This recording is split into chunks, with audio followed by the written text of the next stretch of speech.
The Coronado Expedition. Francisco Vasquez de Coronado was one of the greatest Spanish conquistadors of all time. He traveled through much of North America and explored it for Spain. But let's start when Coronado was just a wee lad. He was born in Salamanca, Spain, to parents Isabel de Lujan and Juan Vasquez. Let's have Google do it. She knows everything. Juan Vasquez de Coronado y Sosa de Ulloa. Yeah, that's his father's name. He was born in 1510, but the exact date is unknown. So I'm just going to say Coronado celebrated his birthday party every single day of the year. As a little boy, Coronado always dreamed of traveling. And on his 25th birthday, he was a man. And he wanted to prove he was a man. So he decided to go to New Spain. He was also friends with the viceroy, Antonio Mendoza. So that was a benefit. Oh boy, I'm a man. I can't wait to do manly things. I'm going to party all night. New Spain's going to be the best thing in my life. This is going to be so cool. This is awesome. I love New Spain. Stop! Antonio Mendoza yelled. Ouch, what was that for? I brought you here to work. Really? I didn't think so. Well, I did, and I expect you to go on this huge mission. Really? When will that happen? Right now. Can I marry a 12-year-old first? Sure. And then he married a 12-year-old. You may kiss the bride. Coronado, Coronado, Coronado, Coronado, Coronado, Coronado, Coronado, Coronado, Coronado, Coronado, Coronado. What do you want, Antonio Mendoza? Well, I want you to go north. Well, who should I take with me? Well, you can take this loser with you. And that loser's name was Fray Marcos de Ninzia. You see, Fray Marcos and Esteban were best friends forever. Then Fray Marcos suggested, let's go north. Let's find the 7 cities of gold. And Esteban was like, okay, cool. And when they set off, he's like, Esteban, you can go first. So Esteban went first. And then at Hawiku, he got murdered. So, yeah, he's dead now. It was the Sunnis who killed him. So, Fray Marcos just casually walks into the place where his best friend was literally just murdered. And he comes running back to Antonio Mendoza. And he's like, ooh, I saw the 7 cities of gold, blah, blah, blah. So, now Antonio Mendoza is sending Fray Marcos and Coronado off on their expedition.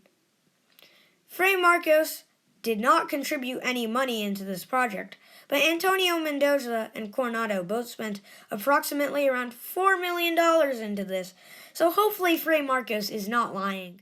Coronado is in charge of this expedition. Fray Marcos will serve as a guide, and 5 other frayers are coming along. Also, 250 men on horses will be coming, and 50 men on foot will be coming. And they are bringing a lot of cattle, sheep, and more horses. And they're even bringing guns along with other weapons. Wow, these won't totally overpower the natives and make it ridiculously unfair when they're at war. So, Coronado was a very Christian boy, along with the rest of Spain. He was tasked to Christianize any Indians, not kill them. Boink. You're a Christian now. I just saved your soul. So, around 1540, Coronado and the gang left. It was about July when they reached Hawiku and the Zuni people. Coronado started to siege the Zuni people, and the Zuni tried to fight back as hard as they could, but they were no match for the Spanish guns, and soon they were forced to sue for peace. The Spanish bursted into Zuni territory at full force. They expected 7 magnificent cities of gold. At least that's what Fray Marcos had told them. But they only found 6. And they weren't made of gold, mind you. They were just normal cities, a little poorer than usual. And instead of emeralds, they only found corn and beans, which corn and beans are all fine, but emeralds have a nice crunch to them when you bite into them. Fray Marcos feared for his life. He ran back to Mexico City. I wouldn't blame him. If I was Coronado, I'd kill a Fray Marcos too. Coronado decided this wasn't working, so he decided to split into 3 groups to hunt for the cities of gold elsewhere. He decided west would be a good idea. The first group was led by Pedro de Tovar.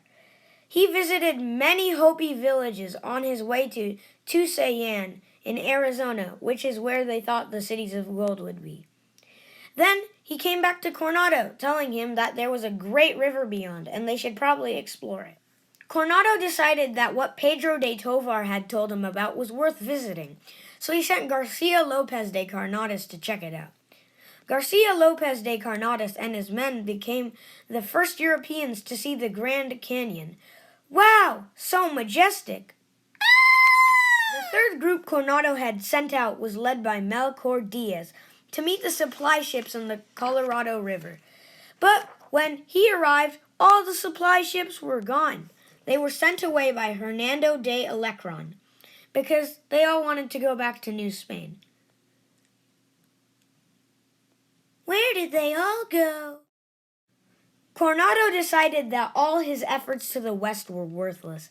He had heard from a man named Bigotes, which literally means whiskers. He was from the Pecos Pueblo, that he had traveled all the way past Hawiku, and he saw plains and buffalo. He also said he saw the Acoma Pueblo and the Tigüe Pueblo. Coronado thought this was worth investigating, so he hired Hernando de Alvarado to check what was going on. Surely he came back with the same news that Whiskers had. I mean, you gotta double check a guy named Whiskers' work, but this time it turned out it was true. Hernando de Alvarado said it would be a good idea to spend the winter at Tigüe on the Rio Grande. Coronado, who had been residing in Hawiku for the time being, had decided to make the trek to Tigüe to stay the winter of 1540 to 1541. Through that long winter, he met a guy named El Turco, which meant the Turk. He was a captive of the Pecos, and Alvarado had found him. El Turco said that Coronado would have so much gold and silver by the time he came home from Quivira that he wouldn't even be able to hold them all. So Coronado was excited to get on the journey after winter was over. Coronado had stolen all the natives' houses at the southernmost part of Tigüe, now Canafor. But when the winter was over, he decided he was ready to go to Quivira and see all the treasures El Turco had told him about. He brought several men, El Turco and Iso Pete, a slave of the Wichita Indians. He was ready to get all this gold and silver. He showed up at the natives' houses, and all he could see was a guy wearing a copper plate. That was literally all the metal they had. Coronado was angry. Very angry. "What are you doing?" he shouted at El Turco. El Turco confessed that he had lied, and everything he said about Quivira was untrue, and he had actually been plotting against the Spaniards with the Wichita Indians. So then Coronado promptly killed him. "Iso Pete, you are my new favorite tour guide." "Really? Yay! How would you like to be free from the Wichita Indians?" "Yes, that would be awesome. Now where do I live? Can I come with you guys?" "No, you have to stay with this weird copper guy at Quivira." "Aww." Okay, guys, back to take the natives' houses in Alcanafor again for the winter of 1541 to 1542. But by spring of 1542, Coronado headed back home. He went back to Mexico City. The only people that were left were 3 priests. They had begged Coronado to stay, so Coronado gave them permission. One of them went to Quivira, where he was promptly killed. The other 2 probably died too. Well, the results of the Coronado Expedition had come back mixed. Coronado himself didn't really think the expedition was that much of a success because he had paid so much money for it and he got very little back in return. Fray Marcos had lied about the 7 cities of Cibola, and he didn't get much treasures. But historians thought it was a big success because he had discovered the area and he had explored it more than any other conquistador had before him. In conclusion, Coronado was extremely cool, and we should all like Coronado. And he totally didn't kill any natives. Yes, he did. He killed a lot of natives.